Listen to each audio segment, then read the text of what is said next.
evening, everybody. My name is Keith Herberstein. I am the Public Information Officer and the Assistant Coordinator for the Jefferson County Emergency Management Agency. Thank you all for coming out tonight for our weather spotter training. I have a few things to announce before we start. We'd like to thank our sponsors. We are the Jefferson County Emergency Management Agency is co-sponsoring this tonight along with the Amateur Radio Club of Mount Vernon and the Mount Vernon City Emergency Management Agency, as well as the Mount Vernon Airport. We thank them for providing the location for us to have this event. Has everybody got a weather radio ticket? If you have not, see the at the desk. We have 4 weather radios we're going to give away at the break tonight. One of them is donated by the Jefferson County Emergency Management Agency.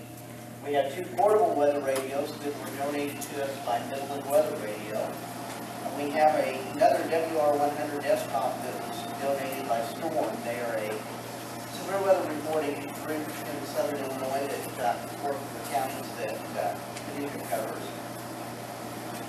Some final housekeeping, make sure your cell phones are on silent.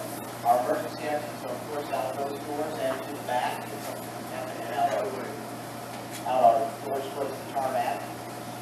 Restrooms are at the rear. And just a reminder that there are some weather brochures and SkyWarn brochures at the back. And at this time, I will introduce our instructor, Mike York. He is a forecaster with the National Weather Service in Paducah.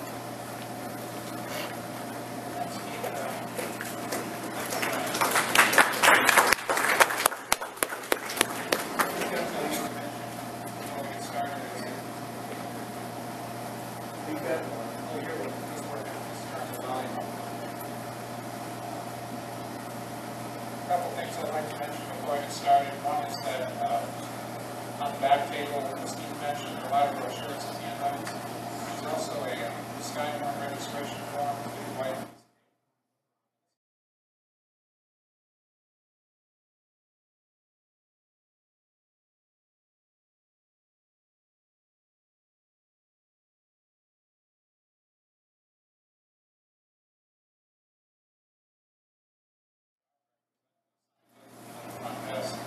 The National Weather Service keeps a record of people that it trains, and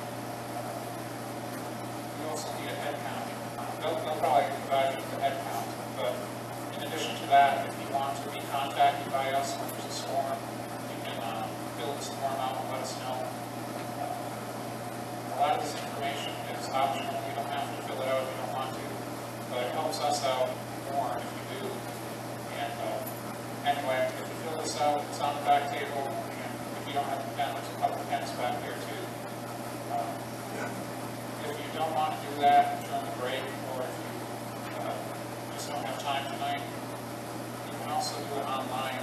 This piece of paper is also up there on the back table, and this tells you how you can register online. You just go to that website, and there's a form. Anyway, my name is Mike York. I'm the National Weather Forecaster at the National Weather Service in Paducah, and I've been there for about 20 years as a forecaster. So I know this area pretty well. I've been up here several times to do damage surveys, and I've done spotter training here. It's been a while, but I don't know how many years it's been. Before I get started on the spotter training, I usually like to talk about the weather. Imagine that. We've had a very active weather pattern so far. The past month or so has been very active. The winter started off very, I guess you'd say, boring from a meteorologist's point of view. We were actually in a moderate drought early in the winter, and really there was nothing noteworthy as far as weather goes. And then all heck broke loose in mid-February. At Paducah, we had 11 inches of snow on February 16th, which was our 3rd biggest snowstorm on record. And then we had 12 inches of snow on March 4th, then that became our 3rd biggest snowstorm, and the one on February 16th became our 4th biggest snowstorm. Mount Vernon escaped the worst of those storms and had much less snow. I'm sure you're not too upset about that. And then we had a couple big rainstorms. We had 2.5 inches of rain last week. Anyway, all of this precipitation has, at least for Paducah anyway, is making it our 8th wettest March on record so far. And we only needed 0.03 of an inch more to make it the 7th wettest. So March is going to go down in the record books as a very busy month for us. There's going to be more rain later this week, but it won't be very heavy, but it'll still put us at least 7th in the record books. So with all the precipitation, the rivers have come up a lot. Here's a hydrograph of the Big Muddy River, and it is in flood stage. This is at the Plumfield gauge, which is in Franklin County. And of course, it comes out of the Rend Lake Dam, and it's starting to go down, but it will still be above flood stage through the day, through the night tonight, and then fall below flood stage tomorrow. It's minor flooding. The orange area is minor flooding, so there isn't really a whole lot being affected, except maybe some roads, some farm fields. But it is a busy time of year. And we've had some wild temperature swings as well. Our low on March 6th was 6 below zero at Paducah, and that was the coldest temperature we've had in the month of March. It's never been that cold in March. And then 6 days later, it got up to 70 degrees. So it's been a really roller coaster, crazy kind of weather. It gets the weather juices flowing. Okay, I'm getting into the actual spotter class. How many people have taken this class before? That's usually about typical, about half. And if you've already been through it, you pretty much know that there's a lot in it and that you won't be able to remember everything. The whole thing runs about 2 hours, including a 10-minute break. And there's some real technical stuff, and then there's some other stuff that's hopefully fun to learn. Some of it's more interesting than others.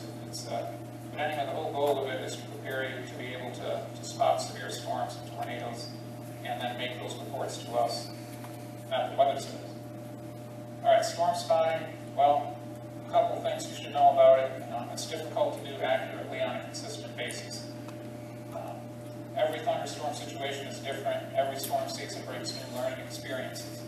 So you're never going to encounter the same thing twice in weather. You probably already guessed that. That's definitely the case. This course in itself isn't really going to make you a trained professional at anything, but it's a good start. And by taking this class, it kind of lends credibility to your reports. So if you make a report to us and identify yourself as a spotter, it'll definitely lend credibility. And we take spotter reports more seriously than we would reports from the general public. Again, you want to absorb everything in this one class. There's a lot to learn. And if you have any questions, just ask. Don't be afraid to chime in or raise your hand or just shout out.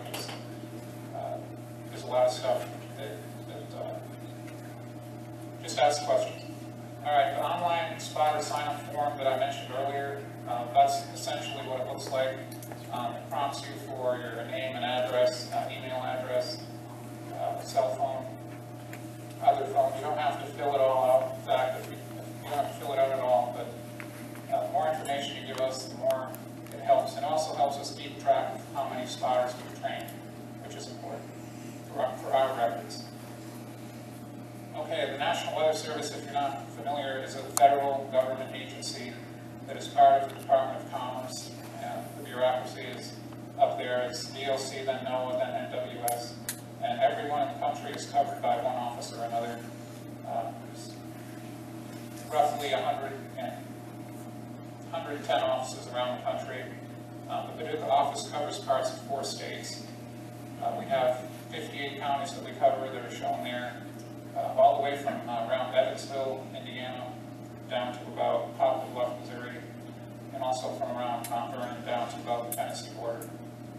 So we have a lot of territory that we cover, and that's why we have a pretty good staff of about, when I say pretty good, I mean pretty large staff of about, we have 12 forecasters, and we have 4 or 5 interns, and then we have an administrative management category. Report what you saw or what's happening right now, but avoid trying to predict what's going to be happening minutes from now.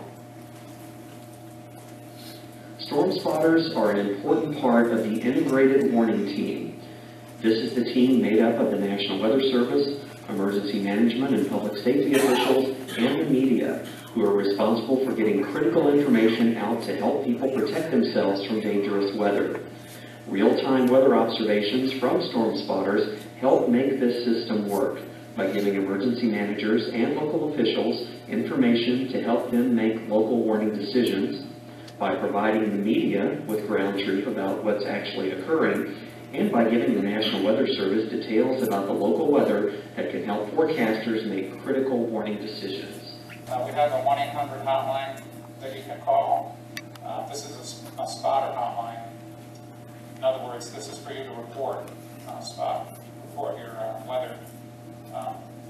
1-800-533-7189 is the number. And if you, go ahead again.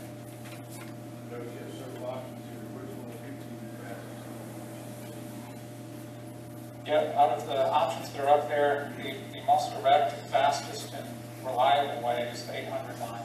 So that's the one I would use for really major reports, like tornadic activity or things like that. The online report form, which I'll show you in a minute or two, is not as quick, but it's very reliable. When you use that online report form, it alarms at every workstation in the office so that nobody misses it who's at a workstation. And those people who aren't involved in the warning can just dismiss it and ignore it. But the people who need to know will get it, and they will, whereas with a phone call, the person who takes the call will have to shout over everybody. When you make the report online, nobody has to shout. They all see it on their workstation. So the online report form has its benefits, and for one of those two I would recommend. Twitter and Facebook are not monitored continuously, so don't use those for, super urgent reports, but you can use those for pretty much any like winter weather reports or fog or any flooding and stuff like that. And then amateur radio is probably your last option, because even though we have an amateur radio desk, it's not normally staffed. If you are monitoring a repeater and you do hear our office on the radio, you can make your report that way, but most of the time it's pretty difficult. So again, please call us on that 1-800 number if you have an urgent severe weather report. If you can't remember that number, you don't have a pen to jot it down, on the back table there are index cards that have our number, kind of like a business card, except it's not a business card. It's got some rules, some severe weather spotting rules on it. It's also got the 800 number. So pick that up if you want.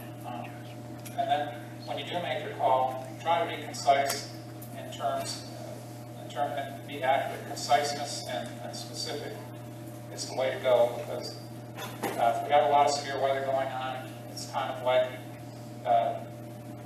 organized chaos at the office, and we don't have a lot of time to make small talk, or but if you just say that you're a spotter, just like it says here, you're a spotter, you don't necessarily have to give your ID number, which I'll give you at the end of the class. Say what you saw, and try to be specific, like if you saw large hail, try to be more specific than that, because large hail means different things to different people. That could be, golf ball size to one person and dime size to another. So try to say quarter-sized hail or something like that, and then where it occurred. And when you say where you are, please try not to be too specific, because we've got 58 counties, and it's tough to know every single nook and cranny of every county. So if you can use a well-known city, such as Fairfield or Mount Vernon, and then say how many miles you are from that city in which direction, that's good enough. That'll tell us right away what we need to know. If you're seeing a wall cloud, a funnel cloud, or a tornado, try and tell us where that feature is relative to where you're located. Because if all you say is where you're at, and you see it, you may be off by 5 miles, because the tornado is probably at least 4 miles, or if not more, away from you. So, and that makes a big difference. Every mile is important. And then say what time it was, because even if it was just a few minutes ago, it won't match up with the radar most of the time. If you say you're seeing it now and it really was 3 minutes ago, Well, if the storm's moving at 50 miles an hour, that means the actual location, according to radar, is going to be different than what you're saying. So here's an example of a good way to make your report. Just say you're a weather spotter, and at such and such time I spotted such and such about 3 miles southwest of Fairfield, and then you can use some route numbers if you want, although we may not be able to look those up on an atlas, and then the county that you're in. All right, the online report form is on our website, and if you don't know about our website, it's weather.gov/Paducah, or you can use our the three-letter airport identifier for Paducah is PAH, and that's why it's PAH. So either one will work. On the left-hand menu, there's a huge list of menu options, and there's a Submit Storm Report option way up near the top under the current hazards, and that's the one you want. You click on that, and you'll get this form, and it prompts you for what we need to know, which is the time of the event, the date, the county of the event, the location, and again, if you can use the distance and direction from a city or a town, that is optimum. And then the event type, which can be any type of hazardous weather. Dense fog is hazardous, any kind of flooding, hail, and it will prompt you to be more specific about which type. For example, how low was the visibility in the dense fog, or how bad was the flooding, how big was the hail, so on and so forth. Because we need specifics. We always deal with we want to deal with measurements, but a lot of times people have to estimate because they can't measure everything. And then in the additional details area, you can pass along things like your confidence level, like I'm pretty sure it's a tornado, or I can't tell if it's a tornado because the funnel is behind the trees, something like that, whatever you want to put in there. And then the contact information at the bottom, that's purely voluntary. That's more for in case we have any questions about what you saw, whether or not we can call you back. If you do mention that you're a spotter, that adds credibility to your report and gives us confidence that your report is accurate. Because this form is open to everybody. The general public can fill this form out. Now, if you're a Twitter user, you can use the hashtag PAHSpotter, which is for trained spotters. Hashtag NWSPAH, that's for everybody, the general public, whether you're trained or untrained. And then hashtag Tri-State Weather is more for the Evansville media market, meaning anywhere from Carmine and Harrisburg eastward. So probably, in this one, you'd probably want to use PAHSpotter. The platform that we use to monitor Facebook and Twitter is called Hootsuite, and this is an example of the screen that we're looking at with all the Twitter and Facebook posts. We usually send out a Facebook post about twice a day, even in quiet weather. If the weather's really severe, sometimes we send out Facebook posts every minute. Like the day of the Brookport tornado a couple of years ago, we were constantly passing information along on Facebook. Our Facebook page looks like that. We normally, like I say, update it about twice a day with the forecast, basically. Amateur radio, we do have an amateur radio presence. I wouldn't recommend making that your primary way of reporting unless you know for a fact that we're monitoring a repeater.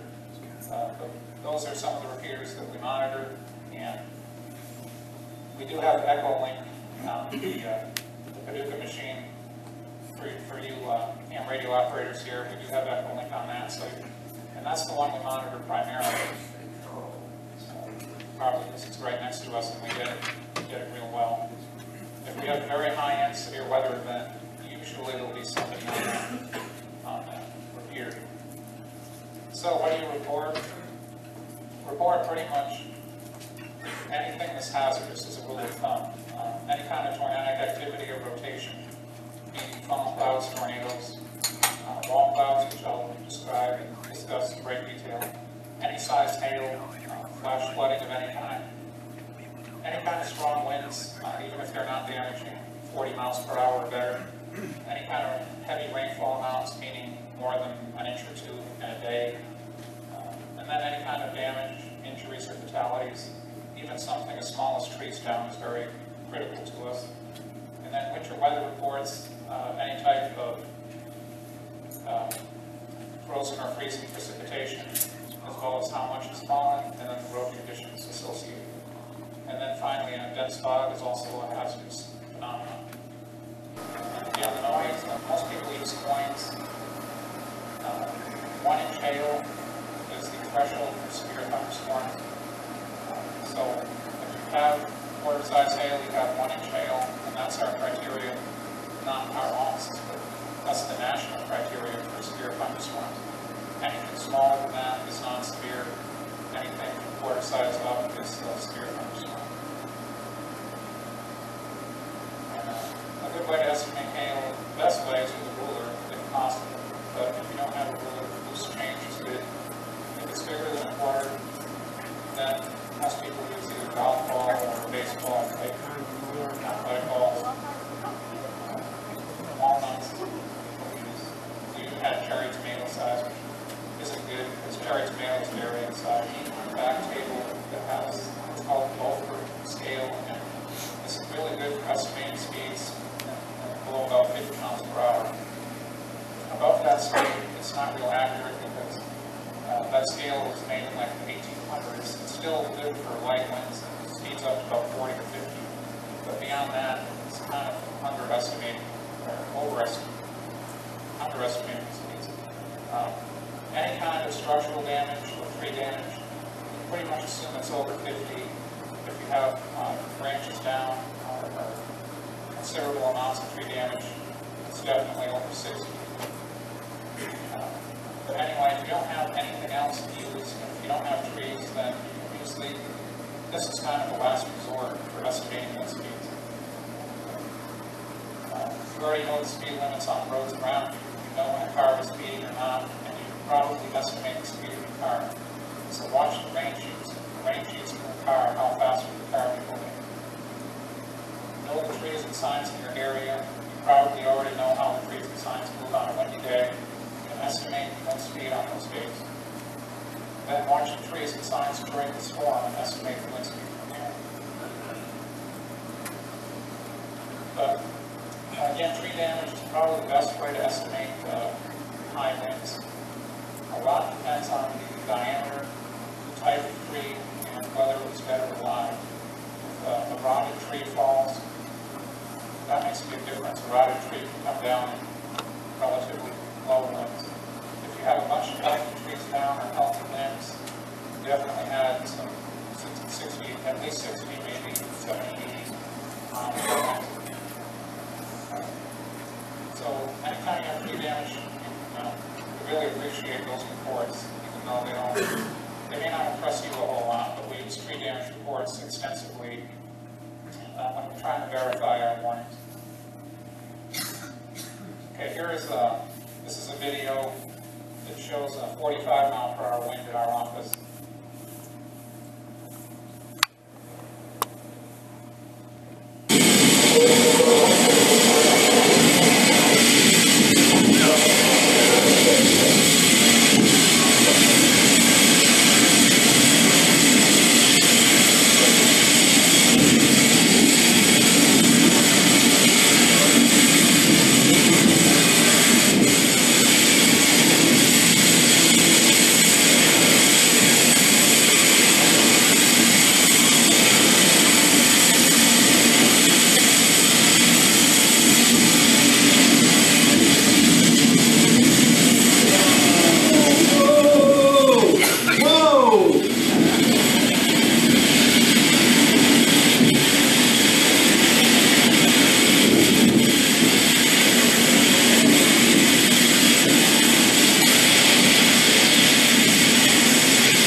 If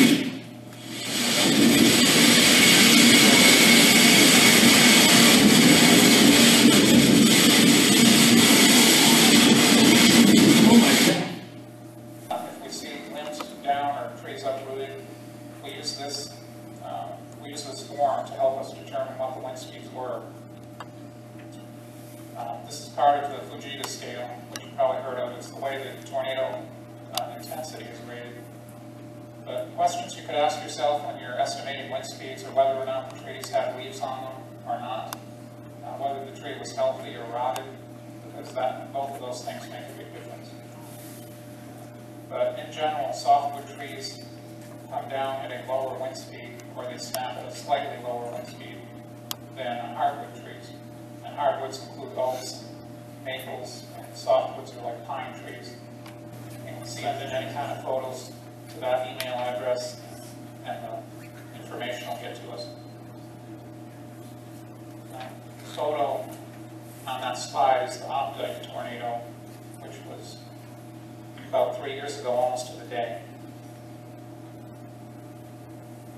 The number of tornadoes in our 58 county area by time of day in the period from 1996 to 2014. And as you might expect, if you know much about weather, tornadoes are usually most frequent in the late afternoon and evening hours. The reason for that, of course, is that that's the warmest time of day when the atmosphere is the most unstable, and thunderstorms need instability in order to develop. However, some of the late night tornadoes after midnight, even though that's not the peak time of occurrence, we've had some very violent tornadoes during that time of day. As far as by month, again, this is for the 58 counties that we cover in the period from 1995 to last year. And tornado season, as you already know, is April and May, and this bears that out. But we also have kind of a secondary peak in the fall. October and November, oftentimes we have some tornado outbreaks then as well. Midsummer is usually very quiet. July and August actually are some of our quietest months for tornadoes. And the wintertime is normally pretty quiet. We've had some, especially December, but we've had some pretty bad outbreaks in January. The cells are not severe. On the other extreme, we have supercells. Supercells are very rare, but they are the ones that get all the dramatic headlines because they're the storms that produce tornadoes. They're the storms that produce the intense, very large hail and, the baseball-sized hail. And they get all the attention. And that's primarily the focus of our talk tonight is on supercells, because they are primarily the main producer of tornadoes. Now, you can get tornadoes from multi-cells, but they're typically weaker, short-lived, and much harder to spot, so there's not much you can do about spotting multi-cell tornadoes. So supercell tornadoes are what we talk about here. You've all heard the term wind shear, and don't be intimidated by that. All it is a change in speed and direction with height. As we go up in the atmosphere, if the wind is increasing and changing direction, you have wind shear. That's all it is. And that's a necessary ingredient for severe thunderstorms. You have to have strong winds along or organized severe thunderstorms. You can have a pulse severe thunderstorm without wind shear, but to have an organized severe weather event, you need wind shear. And in this example, you have a surface wind from the southeast of 20 miles an hour. And then at 10,000 feet, you have the southwest wind is 60. So the wind is turning, it's increasing, and that's what we need to organize these thunderstorm updrafts so the thunderstorm sustains itself, it doesn't collapse in on itself. And if you kind of don't worry too much about this slide, because it's not really practical most of the time to estimate shear by looking at a cloud. But you can do it. This picture here on the left, these pictures, they show the cumulus cloud or the cumulonimbus cloud. It's straight up and down. There's no tilt to it, and that's because the wind shear is weak. It's not tilting the updraft. And the picture on the right is a lot of tilt to that updraft. The thunderstorm is tilted. It's in a stronger wind shear environment. So the updraft is not collapsing in on itself. It's able to sustain itself as a thunderstorm. The squall line is exactly what it sounds like. It's a line of thunderstorms. And the main hazard with squall lines is usually wind. They can produce tornadoes and can produce hail, but the strong winds are the primary hazard, especially if they're moving rapidly. A lot of times, shelf cloud will accompany the leading edge of the stronger winds. Picture on the bottom right is the shelf cloud. Essentially, it looks like an arc or a shelf. That's because that's the leading edge of cool air undercutting the warmer air out ahead of it. The cool air is more dense, so it undercuts it, and that's why it appears to be a shelf. And as soon as the shelf cloud passes overhead, that's when you get your cooler air, you get the winds pick up, and they change direction. If you watch radar much, you might already know this, but if you see a squall line kind of bow outward, like in those circles, the circled areas there, that is usually an indicator of a rapid outrush of air, like an acceleration of the thunderstorm line segment. And so we focus on those bowing segments for strong winds. Anytime we see thunderstorm lines bow outward like that, it's a tip-off that there might be some strong winds. So oftentimes while our trained spotters were in that area of the bowing line and see if they're getting any strong winds. Again, bow echoes are usually associated with an axis of enhanced winds. Oftentimes severe, but not always. We've had bow echoes that were not severe, especially late at night. If you're spotting the squall lines, it does make a difference what time of year it is. In the spring or summertime, the lines usually move a little bit slower. We usually get the strongest winds on the leading edge of the line. So if you're mobile, in other words, if you're a storm chaser, stay out ahead of the line, look for damage behind the line if you end up getting behind it. If you're at home, estimate the wind speeds by looking at the trees. If you have an anemometer, whether it's handheld or other, that's the best way. We love measured wind speeds. Report any damage that you have, including tree damage or any hail. Now, in the cool season, which we're talking fall and winter here, or early spring, these are dangerous because they usually move faster, say 60, 70, 80 miles an hour, and that makes it difficult to outrun them if you're a storm chaser. So that's not a good method. Tornadoes are hard to see with squall lines. Again, they're usually not the type of tornadoes you have with a supercell. And the chances of seeing a tornado in a squall line are kind of low because unlike a supercell tornado, they're usually kind of in with the rain. They're hard to see. And a lot of times they're at night, and it's just more difficult.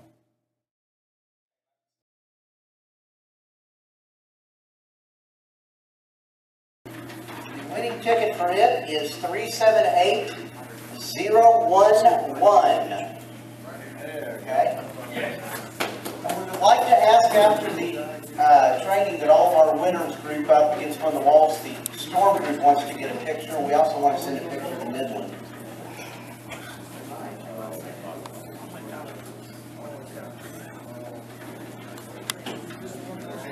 Okay.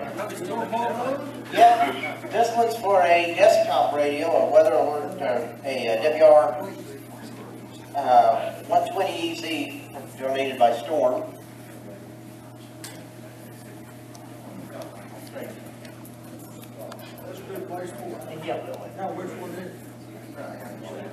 The winner of it is 378017.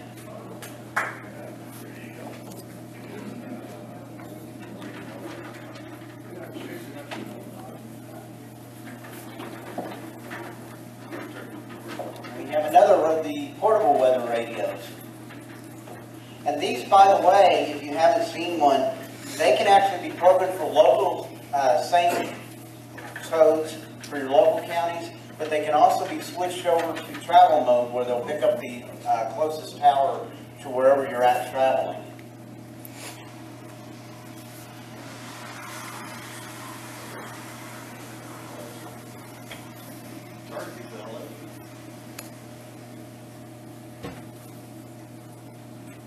Okay, the winning number for it is 378021. Close, but no cigar. There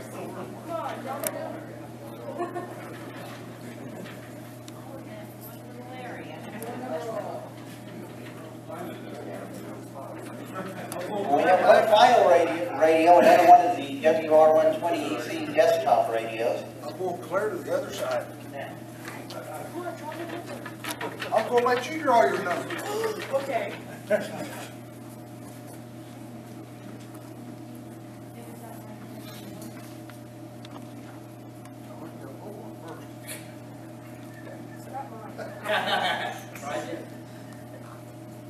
Three 78009. Hey, Marshall won. No.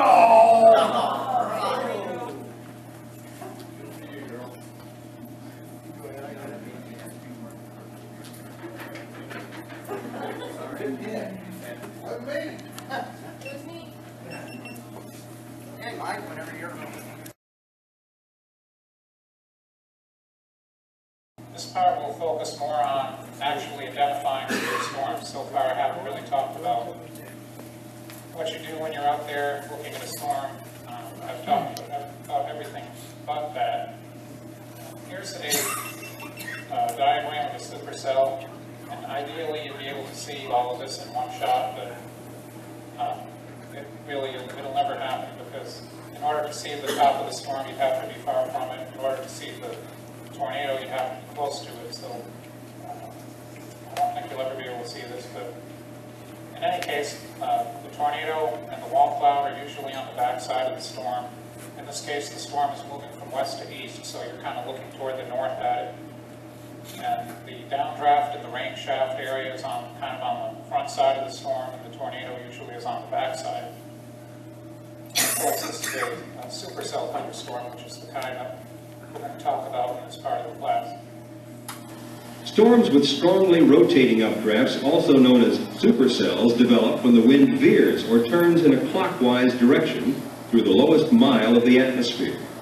When the wind speed is sufficiently strong and veering with height is present, horizontally oriented rolls develop in the lower levels of the atmosphere. When these rolls are tilted by a thunderstorm updraft in a rotation about a vertical axis, a mesocyclone may develop. A mesocyclone is defined as an area of deep storm scale rotation, usually associated with a strong updraft. So what he was just saying, that's just a fancy way of saying that wind shear is needed for supercells. That's all he's saying. When you have a lot of wind shear, you have a tilt to the updraft that gets the updraft rotating. All right, a thunderstorm, if you remember nothing else about thunderstorms, remember that they're vertical and they have updrafts and downdrafts. That's the two main things about a thunderstorm. The updraft is the warm, moist air that flows up into the storm, and the downdraft is when that air gets cooled off and comes down with the rain and the hail. And that's how a thunderstorm behaves. That's what it's about. So you can kind of think of a thunderstorm as an engine, basically. The updraft tower, that's that cumulus tower. It is basically the warm, moist air being sucked up into the storm. It's kind of its gasoline supply, so to speak. And the updraft can take on rotation, so that's where you have your tornadic activity like the wall cloud or your funnel cloud. And then the downdraft is the dark part of the storm where you have your rain and hail. That's where your rain-cooled air is. You might have a downburst, straight line wind, and sometimes you get a shower cloud preceding it.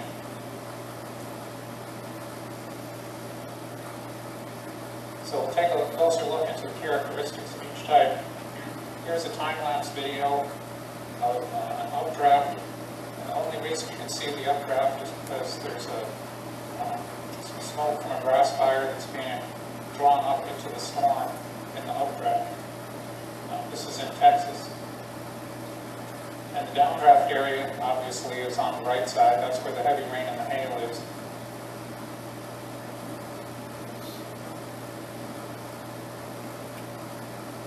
And it looks like you'll see some rotation in the updraft. Of course, this is the supercell thunderstorm.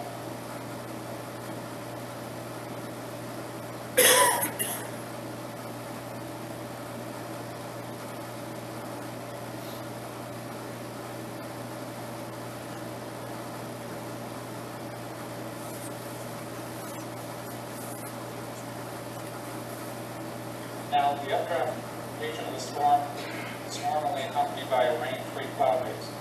Obviously, the updraft is pulling up the rain and the hail, and that's why it's a rain-free base underneath that updraft. Usually, the updraft is on the back side of the storm. It's underneath the big cumulus tower, which is the main part of the storm. Out of the rain-free base is where you would have your wall cloud, which could also form a fall cloud or tornado. Normally you'd see some kind of upward cloud motion. You'd see cloud fragments or pieces of clouds kind of being drawn up into the rain-free space. And in case of a supercell, that updraft can take on rotation. You can kind of judge the strength of an updraft by looking at a storm. If there's what we call an overshooting top, meaning if you see a cumulus cloud punching up over the anvil, it's kind of punching up through the ceiling of the atmosphere. That anvil's the ceiling of the atmosphere, and the draft is so strong it punches above that. Another sign is if the cumulus cloud has really crisp edges, like cauliflower, that's usually an indicator of a strong updraft. Some low-level storm clues, if you're looking for wall clouds or tornadic activity or rotation, usually about 3 to 8 miles from the storm is the best, because if you're any closer than that, you're too close or you're losing the big picture. If you're too far away, you won't be able to identify the features. The rain-free base is a low, flat cloud base with little visible precipitation falling, and it has updraft towers above it. Every storm has a rain-free base, so don't freak out every time you see a rain-free cloud base. We're just talking about supercell thunderstorms here. And finding the rain-free base is kind of important for locating wall clouds and other important features. Now, I keep saying wall cloud, what is that? Basically, all it is an isolated lowering of the rain-free base, and I'll show you a lot of pictures here of what I'm talking about. Usually it's near the north side of the updraft, and it always has to be attached to the cloud base. It's not unattached. Usually a wall cloud is 1 to 4 miles across, and it may or may not rotate. By the way, there's a difference between rotation and shear. A lot of people, when they see clouds moving in different directions, they report it as rotation. Just because clouds are moving in different directions is not rotation. That's simply differences in wind direction with height. You can have winds changing direction without having rotation. So remember that if you have rotation, you're going to see basically a circular motion to the clouds. They're going to be moving in a curved type of motion. Here's a couple pictures of wall clouds. The one on the left is a very dramatic example, like a flying saucer type appearance. This is not real typical. More typical for our area would be the one on the right, which was photographed in New Madrid County, Missouri, which is in our 58 county area. And you can see it's exactly what I said. It's a lowering of the rain-free cloud base, and it's usually on the back side of the storm. The downdraft and the heavy rain areas would normally be on the east or northeast side if you were facing north.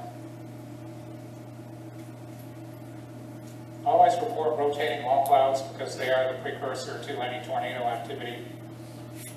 And you don't have to have a wall cloud to have a tornado.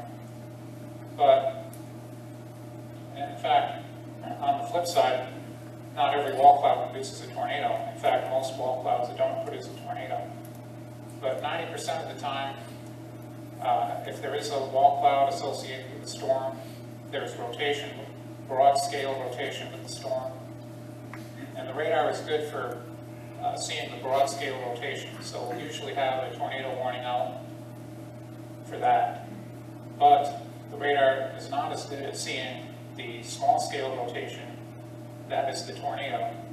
And that's why there's so many tornado warnings. Because we can see the broad scale rotation, which is common, but we can't really see the small scale rotation, which is the tornado. If we could, we wouldn't issue as many tornado warnings as we do.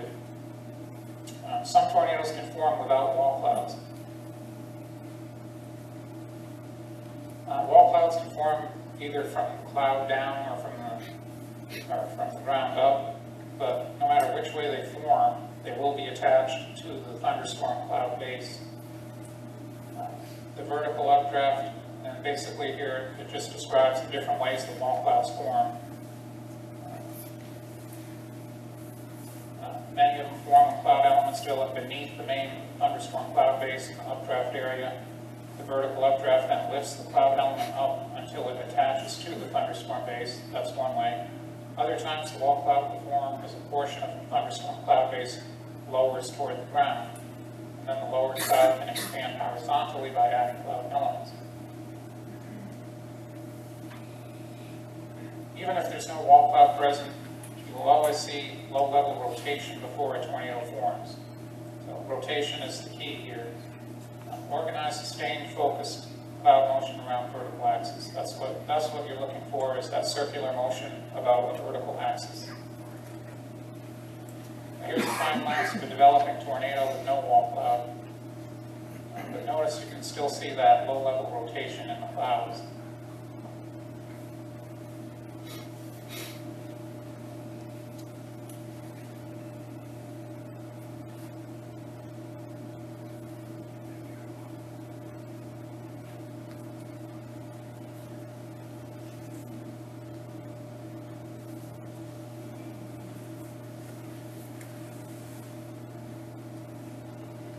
Here are some characteristics of a wall cloud.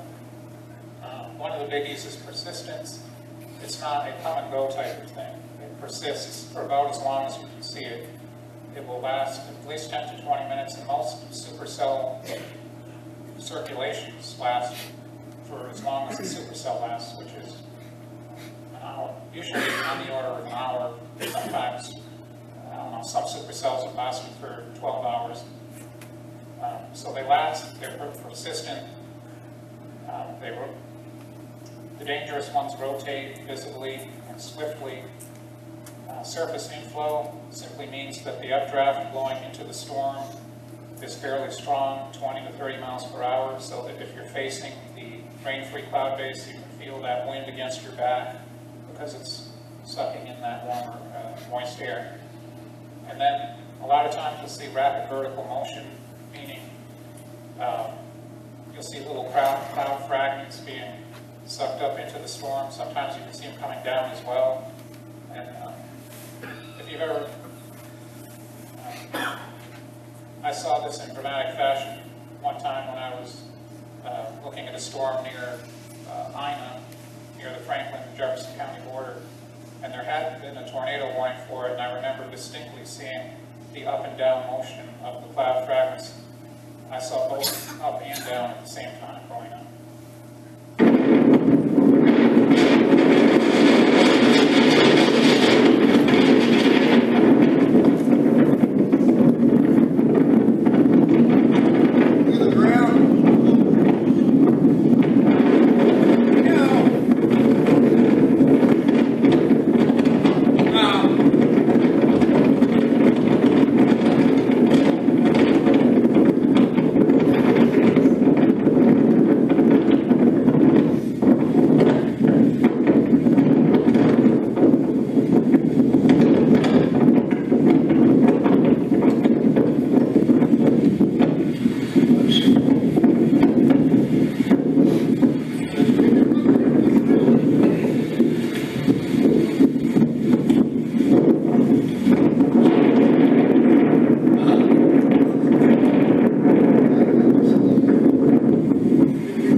That's a good, look at it, it's on the ground right there by the,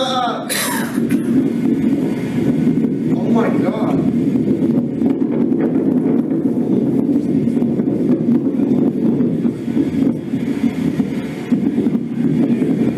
It's so quiet.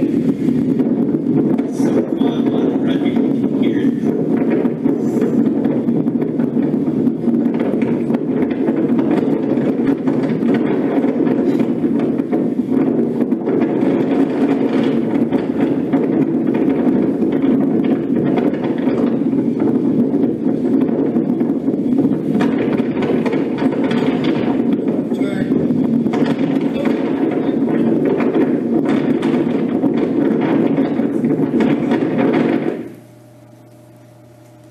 That's a pretty typical example of a rotation with a wall cloud. That's what you most likely see. Here's time lapse, and when you speed it up, you can see the rotation a lot more easily, and you can also see the upward motion of the cloud fragments going up into the cloud as well.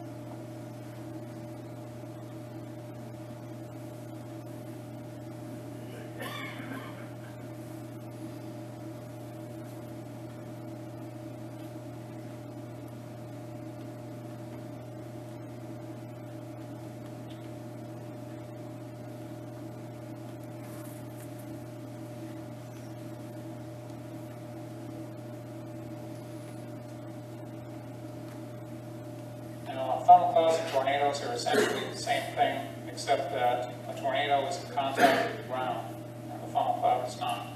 So both rotate, and both are come from funnel-shaped clouds, and both are attached to the cloud base. The only difference is that the funnel cloud does not reach the ground. And if you don't see rotation, it's neither a tornado or a funnel cloud.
Keep in mind that there are times when the funnel cloud may not be visible all the way to the ground, and this happens on occasion where a tornado actually is invisible in the lower part. You can see the funnel and you can see the debris at the ground, but you can't see the funnel cloud in its entirety. So if you see debris and you see a funnel cloud, you may have a tornado even though you can't see the entire tornado.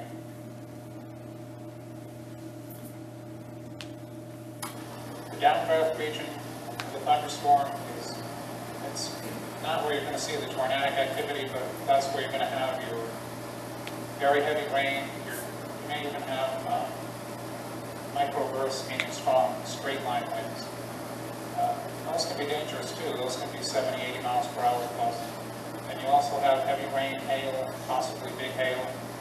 Supercells are known for producing the biggest hailstones of all the thunderstorm cloud types. And then the leading edge of the downdraft may have a shelf cloud, but normally a shelf cloud is associated with a squall line.